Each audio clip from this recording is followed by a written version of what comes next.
और दक्षिणी लेबनान में इजरायल ने एक के बाद एक कई एयर स्ट्राइक्स की हैं। इसके बाद दक्षिणी लेबनान के कई इलाके दहल उठे हैं। धमाके इतने ज्यादा तेज थे कि उनकी गूंज कई किलोमीटर दूर तक इलाके तक महसूस की गई है।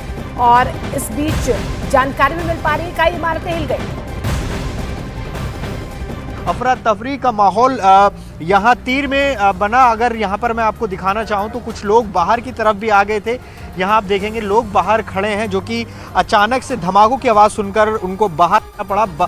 तीर में आमतौर पर जो माहौल है वो एक सामान्य रहता है, लेकिन ये पहली बार है कि जब तीर तक इतनी तेज़ धमाकों की आवाज़ आई। धमाकों की आवाज़ आती है, लेकिन धमाकों की आवाज़ न सिर्फ तेज़ थी बल्कि उसको यहाँ तक महसूस किया गया। जिस जगह हम ठहरे हुए थे वहाँ पर भी होटल में एक तरह से होटल दहल गया। तो ये तस्वीर लगातार इजराइल लेबनान बॉर्डर की बनी हुई है, जहाँ इजराइल और हिजबुल्लाह के बीच लगातार जंग चल रही है। आज भी दोनों ने एक दूसरे पर बमबारी की। और अब रात में अगर मैं वक्त की बात करूं, किस वक्त ये धमाके हुए हैं, तो करीब 9 बजे का वक्त है। यानी कि आप मानकर चलिए कि भारत में करीब 12:30 बजे का वक्त होगा इस वक्त, जब ये धमाके एक के बाद एक यहाँ दक्षिणी लेबनान में हो रहे हैं। रह रहकर लगातार तेज़ी के साथ जो जंग है वो इजराइल और हिजबुल्लाह के बीच में लगातार बढ़ती जा रही है। कल हिजबुल्लाह ने कई ठिकानों पर अटैक किया था और ये दावा किया था कि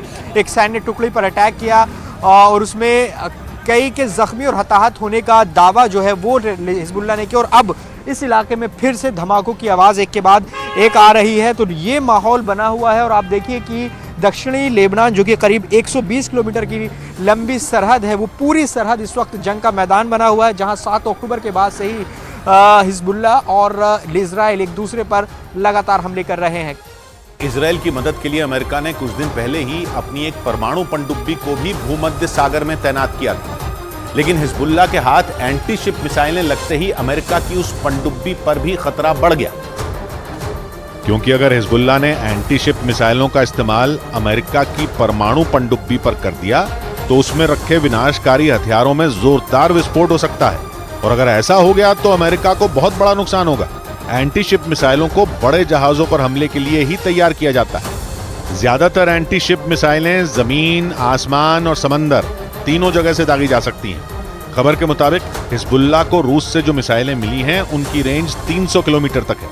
मतलब ये कि अमेरिका और इजराइल के जंगी जहाज सीधे सीधे उसके निशाने पर होंगे, जबकि अगर हिजबुल्लाह चाहे तो भूमध्य सागर में तैनात अमेरिका और इजराइल के सैनिकों पर एक झटके में मिसाइलें बरसा सकता है।